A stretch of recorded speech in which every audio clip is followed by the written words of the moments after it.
É uma alegria poder estar aqui com vocês e nosso último encontro dessa série. Quero lembrar a vocês que essa série está baseada no livro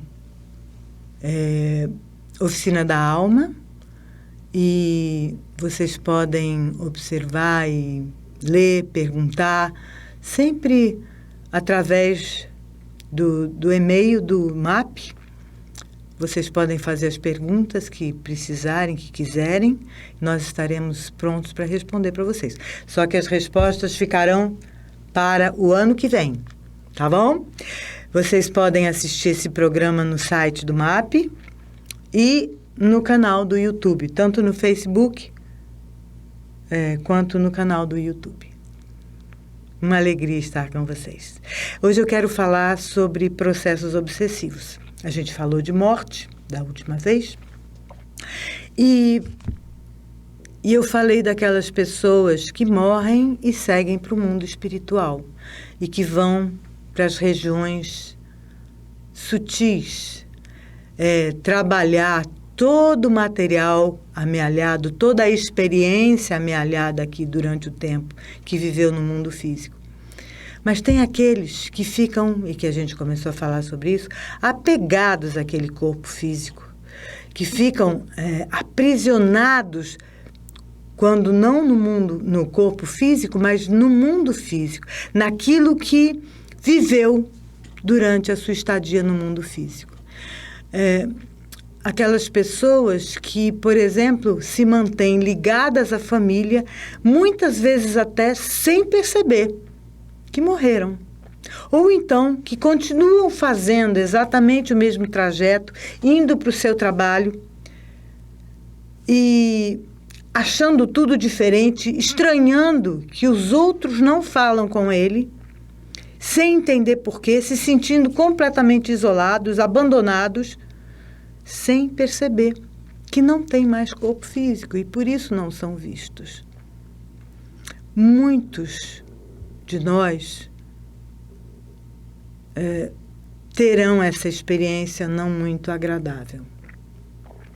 E isso é mais comum, essa experiência de estar no mundo físico e continuar usufruindo das coisas do mundo físico sem poder usufruí-las completamente, para aqueles que não compreendem a morte.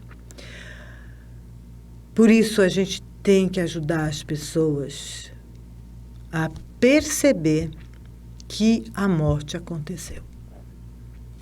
A gente falou um pouquinho sobre isso no último vídeo. Ok, na última aula. Bom, o que acontece com essas pessoas que não sabem que morreram, embora fisicamente já estejam mortas? Em primeiro lugar, elas ficam tentando conversar e se comunicar com as pessoas com quem elas conversavam e se comunicavam durante a vida. E elas vão perceber o seguinte, que quando elas estão perto dessas pessoas, ou de pessoas, elas se sentem melhor. E por que se sentem melhor? Naturalmente, quando a gente perde o corpo físico, e eu vou voltar um pouquinho para trás, na verdade, gente, o que nos mantém aqui na crosta da Terra, andando sobre a Terra, é a força da gravidade. E a força da gravidade, ela atua no corpo físico denso, né? Nos corpos. Quando nós não temos mais a gravidade física de um corpo, naturalmente, assim como um balão de gás, nós vamos para a região mais sutil, com uma vibração e com uma atração menor, em que a força, a energia, em que a gravidade desse corpo espiritual, que tem peso também, tem uma determinada consistência de matéria astral, mas é uma matéria que não é mais densa como é o duplo etérico, nem o corpo físico, mas é uma matéria. Mas nós vamos para essa região mais sutil, onde esse corpo astral, esse perispírito, tem uma vibração e uma força semelhante àquela da região astral correspondente. Então, quando nós estamos na Terra, nosso corpo físico iguala todos nós. Nós nos mantemos aqui, independente se somos mais conscientes ou menos conscientes, se somos mais evoluídos ou menos evoluídos, aqui na Terra. Temos o corpo físico, estamos todos nós pisando na Terra, na mesma dimensão. Quando nós não temos mais, quando nós não gozamos mais da vida no mundo físico, deveríamos naturalmente seguir e para regiões onde a nossa vibração tenha semelhança com a vibração do local. Por exemplo, muitos irão para as regiões semelhantes ao nosso lar, que são regiões astrais, com uma vibração próxima da Terra, mas com diferenças, né? Que não são iguais às da Terra, porque são mais sutis. Por exemplo, a mãe de André Luiz é um médico, ele usa um pseudônimo, esse pseudônimo, mas ele era um médico aqui na Terra, que depois de desencarnado compreendeu a condição que ele estava e, através da psicografia de Chico Xavier, ele nos trouxe muitas informações do mundo astral. E então ele nos revela que a sua mãe, num determinado momento, ela tem a segunda morte. A segunda morte é quando ela passa dessa região astral mais densa, em que nós temos um corpo perispiritual composto pelo corpo astral emocional e pelo corpo mental concreto. Ela libera isso e vai viver na região causal, região dos espíritos mais puros. Ok? Então, essa segunda morte ocorre quando esses corpos são dissolvidos. São regiões. E a gente tem gradações, regiões, são 7 níveis de gradações dessas regiões astrais. Cada uma com uma densidade específica. As mais densas, elas estão... a primeira, ela está completamente inserida, é uma região astral, mas está completamente inserida na Terra. E são as regiões umbralinas, em que a pessoa está... já não tem mais corpo físico, mas ainda está vivendo próximo da crosta da Terra, ainda encharcado de energia vital, de ectoplasma. E para manter-se na crosta da Terra, esse espírito que não tem mais corpo, ele tem que atrair, tem que se apropriar de energia vital de quem ainda tem corpo físico. Do contrário, ele não consegue ficar aqui. Naturalmente, ele vai para as regiões mais sutis. Como que ele faz isso? Ele rouba, se ele tem família, se ele se dá bem com a família, se ele gosta da família, ele vai roubar dos membros da família dele. Literalmente é roubar. Ele vai se apropriar.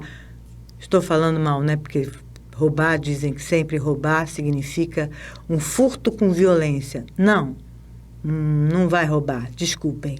Ele vai furtar, ele vai se apropriar da energia do outro, daquele com quem ele tiver maior afinidade vibratória.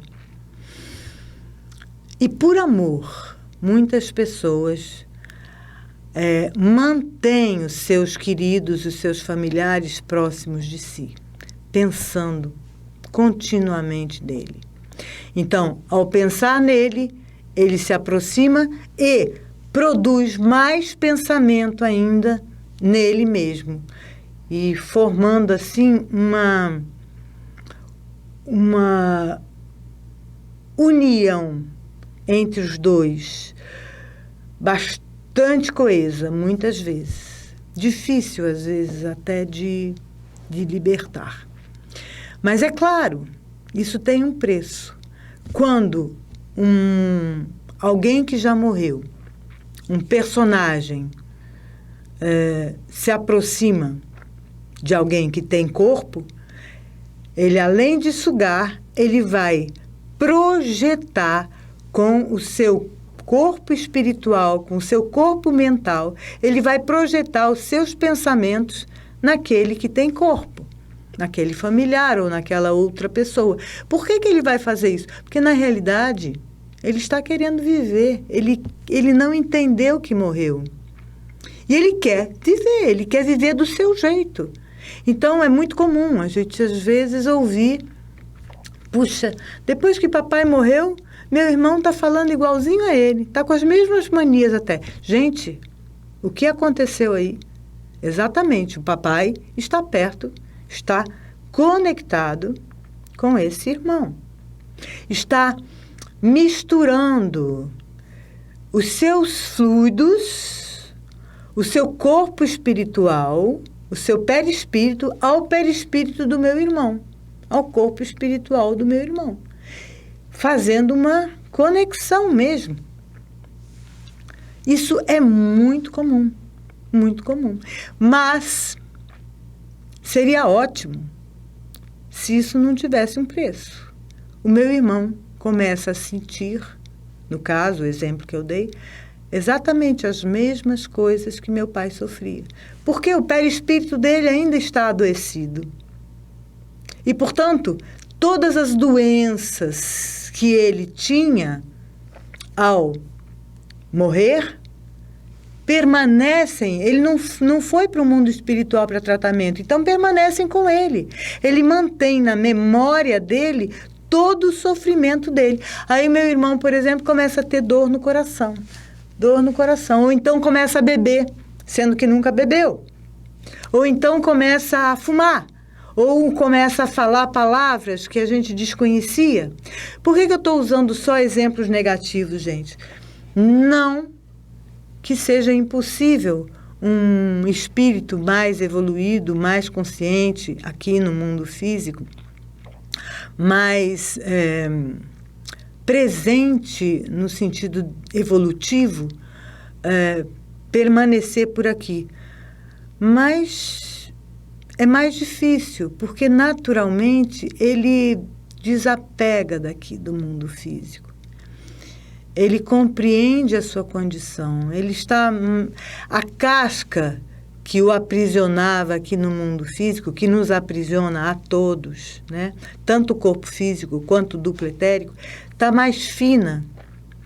E, portanto, se ela está mais fina, com muito maior facilidade, ele vai se deslocar, ele vai identificar os irmãos espirituais que o vieram buscar e vai seguir nessa clara luz para o mundo espiritual. Coisa que não acontece quando a gente está muito dentro da matéria, quando a gente está muito aprisionado só no mundo físico, quando eu acho que só existe a realidade física. Se eu acho que só existe realidade física, o meu corpo morre, eu continuo achando que eu estou vivo. Por quê?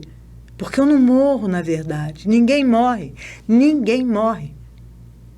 E se eu continuo com consciência e pensando e sentindo, eu vou imaginar que não morri, apesar da morte do meu corpo.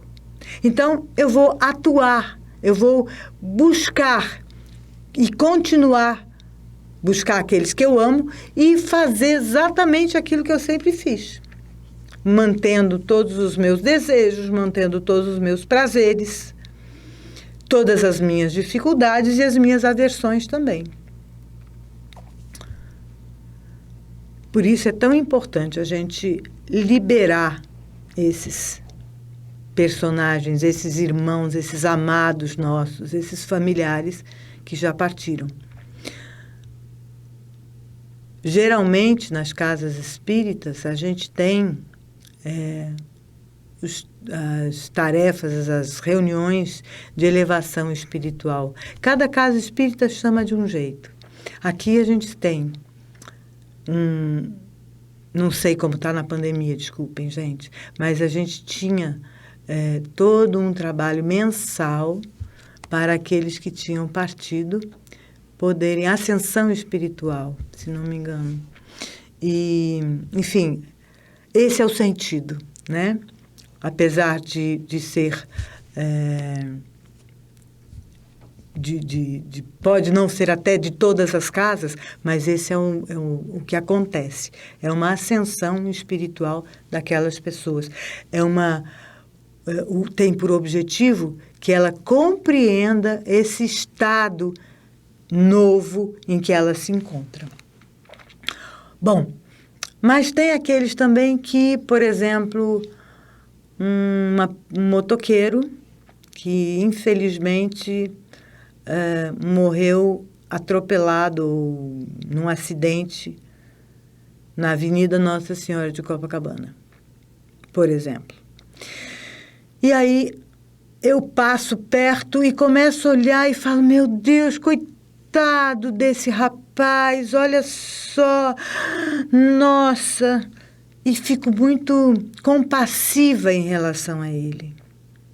E ele que está todo atordoado, que não sabe exatamente o que aconteceu, que nem percebeu o que aconteceu, ele está atordoado pelo choque, ele pode sair daquela condição e ver que tem alguém que está preocupado com ele. E aí ele se acopla no perispírito dessa pessoa, no caso meu, que fiquei tão compassiva em relação a ele, e ele passa a viver a vida junto comigo e passa a interferir nos meus pensamentos. E, como ele é um rapaz, eu começo a ter vontade, por exemplo, de ir para a festa, para barzinho e para... Enfim, pode acontecer. Eu mudo as minhas características ou começo a me sentir extremamente depressiva, incomodada, com dor de cabeça e, enfim, a apresentar coisas e pensar coisas que eu não costumo pensar. Gente, isso não é de imediato, é um processo. Quanto mais tempo ele ficar comigo, mais sintonia vibratória nós podemos ter. Ou eu posso também falar, que coisa esquisita, eu estou me sentindo estranho. Ih, uns pensamentos esquisitos, eu não penso isso. E eu começo a não aceitar esse tipo de pensamento. Quando eu começo a não aceitar, isso aqui não é meu, não. Eu começo a desfazer a conexão dele comigo. E aí ele acaba buscando uma outra pessoa. E eu me libero disso. Eu me lembro uma vez, eu trabalhei com um paciente muito difícil, que tinha um processo obsessivo muito intenso. E foi uma sessão muito, muito, muito complicada, muito difícil. Terminada a sessão, eu falei, eu vou tomar um café.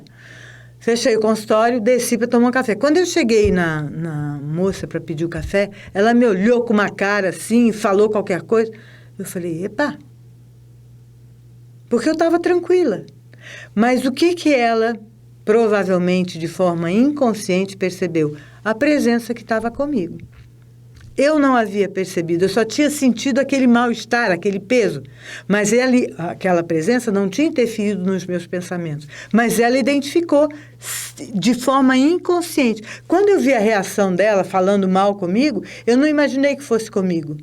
Eu simplesmente falei, opa! E quando eu falei, opa, eu falei, tem alguma coisa comigo que não é meu. E aí eu me toquei, que aquela dor nas costas não era minha, que aquela pressão não era minha. E eu só fiz isso aqui e falei, opa! Nisso eu senti aquela presença, sair e atravessar a rua.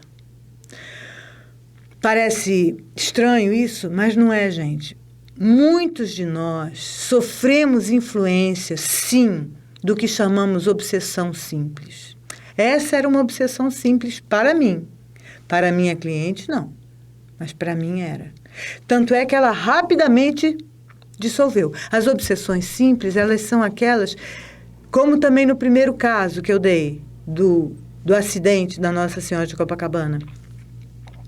São pessoas desencarnadas que não têm ligação direta com a pessoa, com o personagem que nós somos hoje, né, que temos um corpo, não tem uma ligação direta, mas que se aproxima por sintonia vibratória, algum tipo de sintonia vibratória. E que, quando essa sintonia vibratória é desfeita, ela naturalmente se separa. Porque ela não tem uma conexão real comigo. É momentânea. Agora, temos as obsessões que já não são simples, que são possessões e subjugações. Elas têm uma ligação direta comigo. Geralmente, ligadas ao meu passado, embora familiares possam, ou amigos possam se tornar para nós, sempre tem uma conexão emocional, sempre tem uma ligação emocional, possam se tornar obsessões, subjugação ou possessão. Possessão, subjugação e fascinação também. Como é que é isso? Eu me lembro uma vez um paciente que me procurou porque ele sabia que ele tinha uma tristeza, uma dificuldade de estar no mundo, ele não via graça em nada. E se sentia extremamente cansado, mas num cansaço assim, absurdo. Ele só conseguia ir para o centro espírita, para um determinado centro espírita, não é aqui, e lá ele dava as palestras dele. Era a única coisa que ele conseguia fazer, era o único momento da vida dele que ele achava graça. Era até enfim. E aí eu comecei a trabalhar com ele e percebi que existia um obsessor com ele. E que não era uma obsessão simples, era uma obsessão de muito tempo já. Uma possessão mesmo. E nesse caso, quando a gente começou a trabalhar, quando eu identifiquei, comecei a trabalhar com ele, ele falou, não vamos trabalhar isso não, de forma alguma. Eu só me sinto presente, eu só tenho alguma importância na minha vida quando eu dou palestra na casa espírita.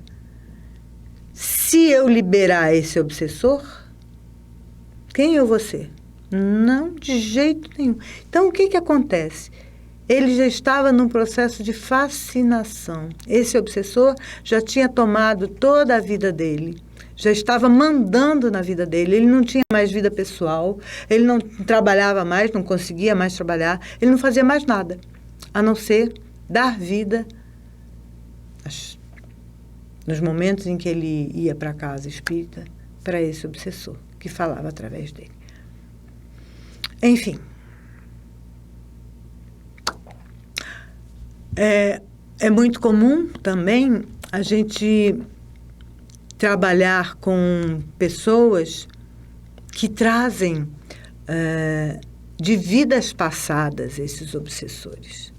Então, são pessoas que cobram e que tocam. Eles não tiveram vida física, não viveram nesta vida, mas atuam como os algozes ou as vítimas do passado até hoje. Porque eles também não percebem que hoje você é um outro personagem.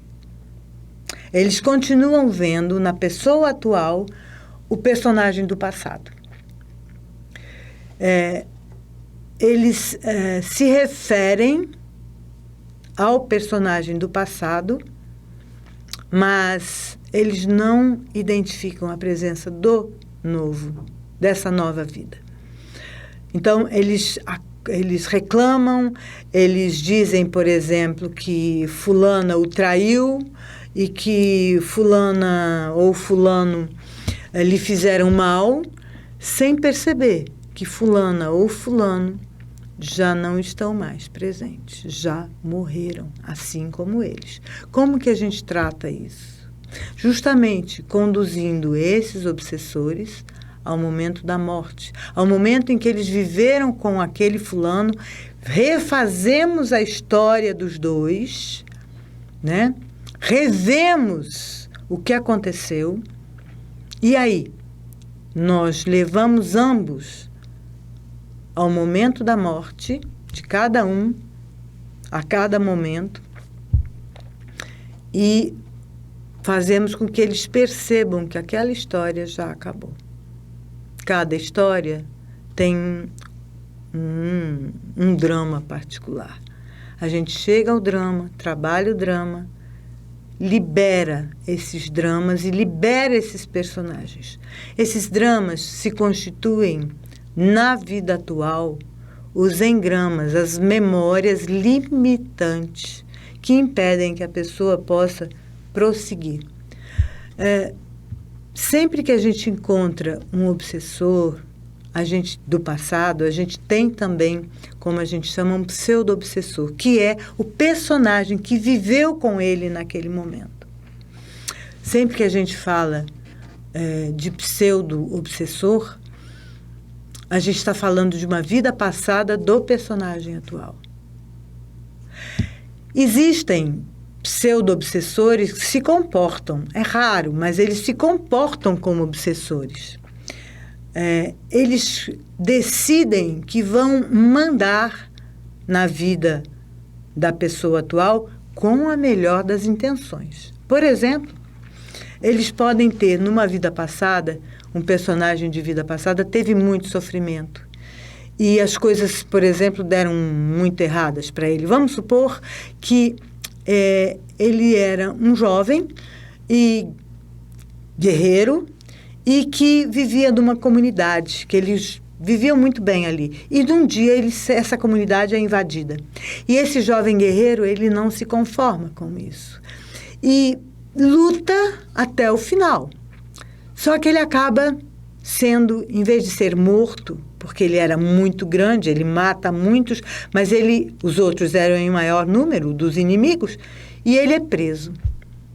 E eles levam todos os possíveis, todos os presos, todos aqueles que sobreviveram serão escravizados. E ele não aceita. E ele acaba criando a situação de morrer dentro, quer dizer, ele se bate tanto na jaula que ele foi preso, que ele acaba sendo, acaba morrendo, não suporta, o corpo não suporta todo o traumatismo gerado pela luta e por ele mesmo. Ok, só que ele morre fisicamente, mas lembrem, se ele estava tentando sair da jaula, ele não estava aceitando. E por isso, quando o corpo morre, ele sai imediatamente da jaula, porque ele estava se jogando na jaula com a cabeça, o corpo acabou morrendo e ele foi com o corpo espiritual. Ele não percebeu que morreu. E aí começou a criar situações para as pessoas no mundo astral, a lutar, e continuava lutando até a experiência presente.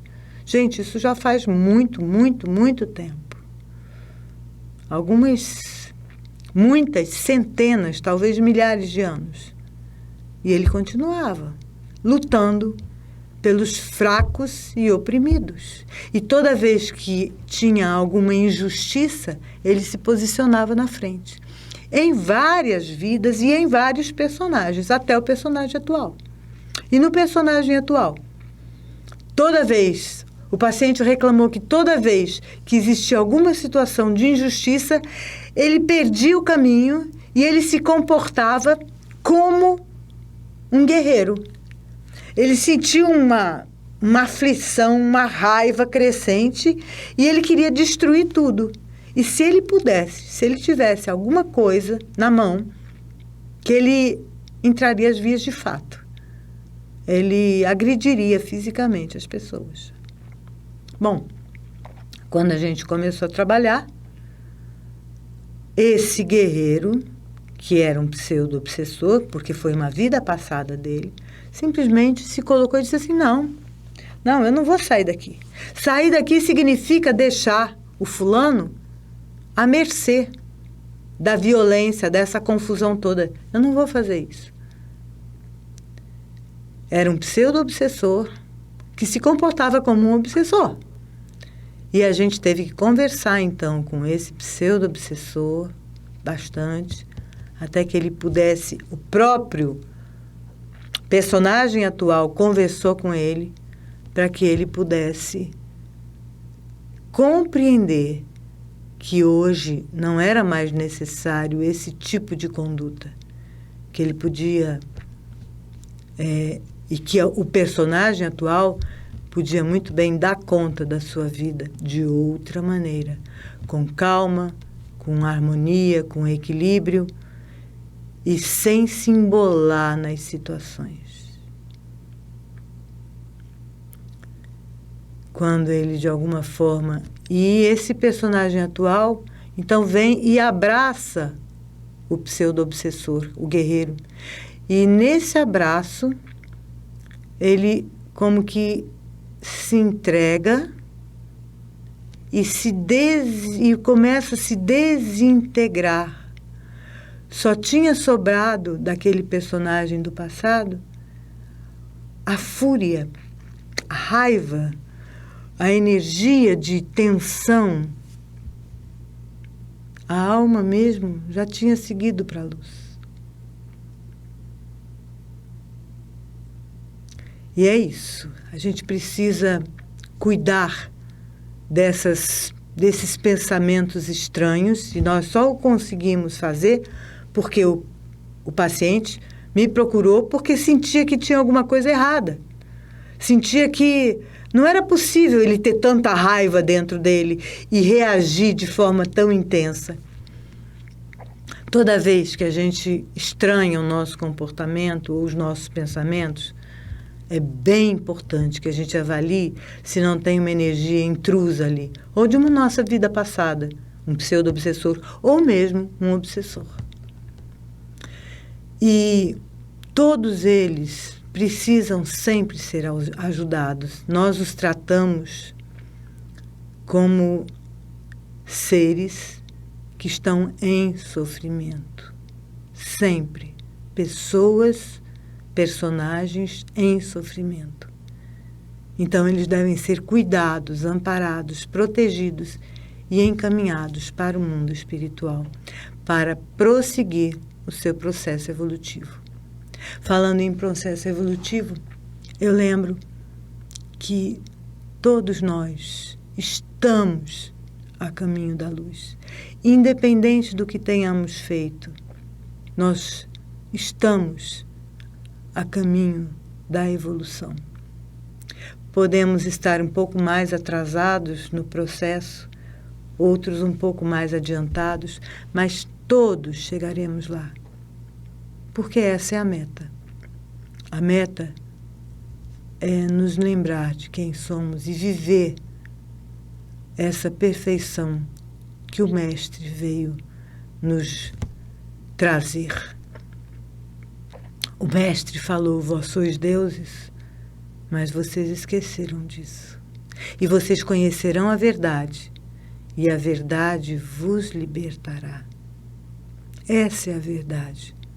Nós somos centelha divina, filhos de Deus, e estamos aqui para realizar a vontade dele, ampliando a nossa consciência, ampliando a nossa percepção e percebendo que nós todos estamos no mesmo barco, somos todos irmãos.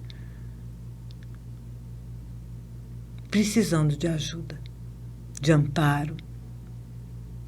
E é para isso que a gente está aqui. O Mestre nos diz: reconcilia-te com o teu irmão enquanto está caminhando ombro a ombro com ele, porque depois é mais difícil. Por isso a gente tem que prestar atenção no que a gente tem feito, no que a gente está fazendo, para que a gente não leve inimigo para o mundo espiritual, para que eles não se tornem nossos obsessores, nem nós nos tornemos obsessores deles. Porque às vezes a gente também guarda rancor, mágoa, tão inútil para o nosso progresso. Observemos os nossos pensamentos, os nossos sentimentos.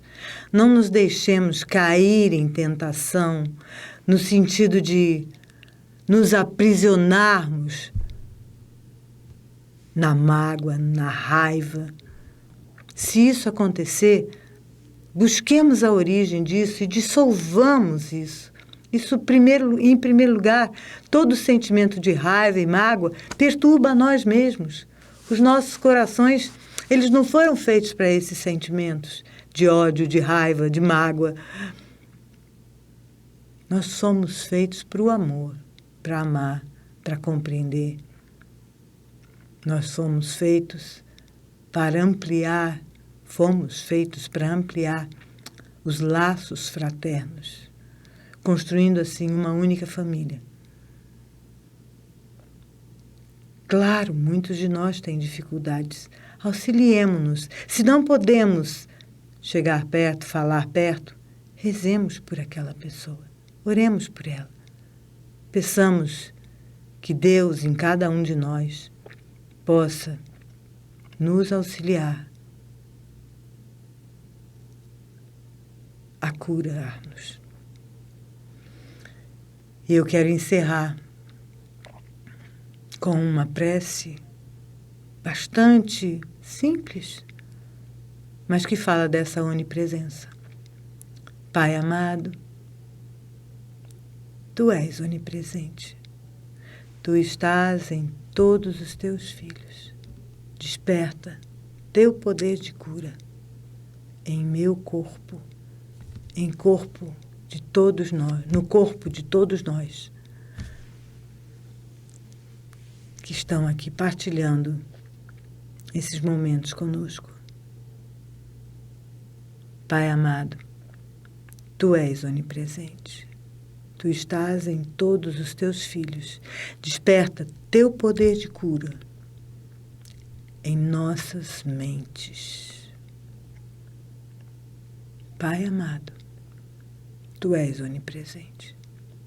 Tu estás em todos os Teus filhos. Desperta Teu poder de cura em nossos corações, em nossas almas. E te pedimos ainda, Pai amado, olhai pelo nosso Brasil, olhai por nosso mundo, porque Tu és onipresente. Tu estás em todos os Teus filhos.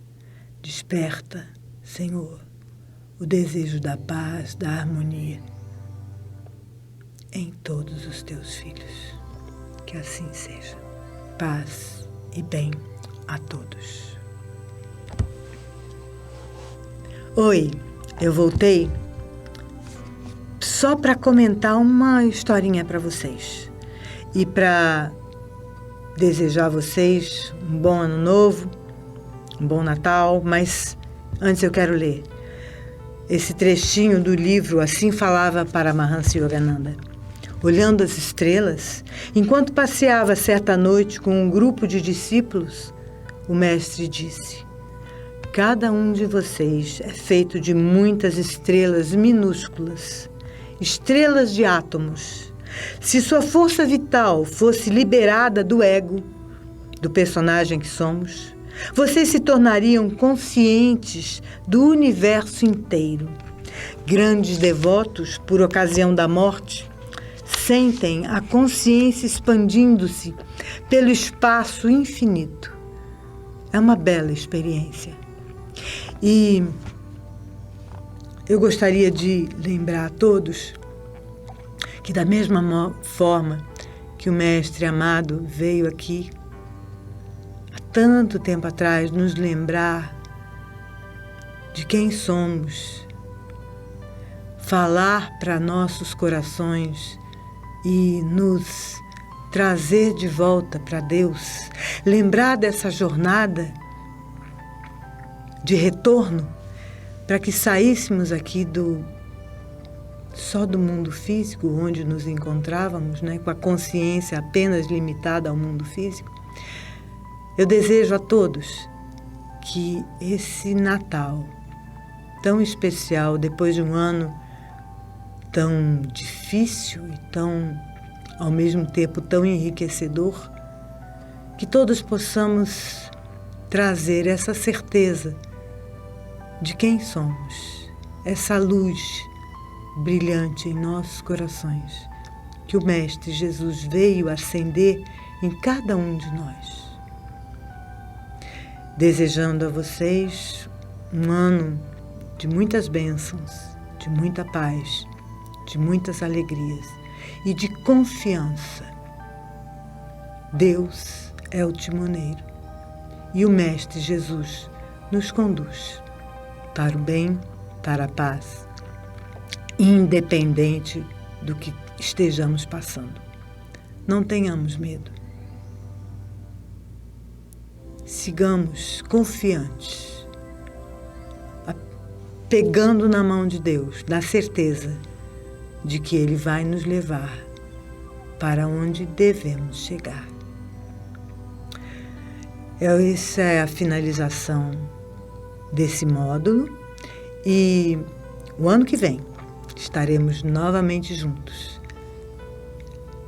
Se Deus nos permitir, e eu creio que Ele permitirá, e sob as bênçãos da Mãe Maria, do Mestre Jesus, dos mentores desta casa, que as bênçãos de todos eles, do Mestre Jesus, possam inundar os lares de todos vocês. Paz, bem, que assim seja.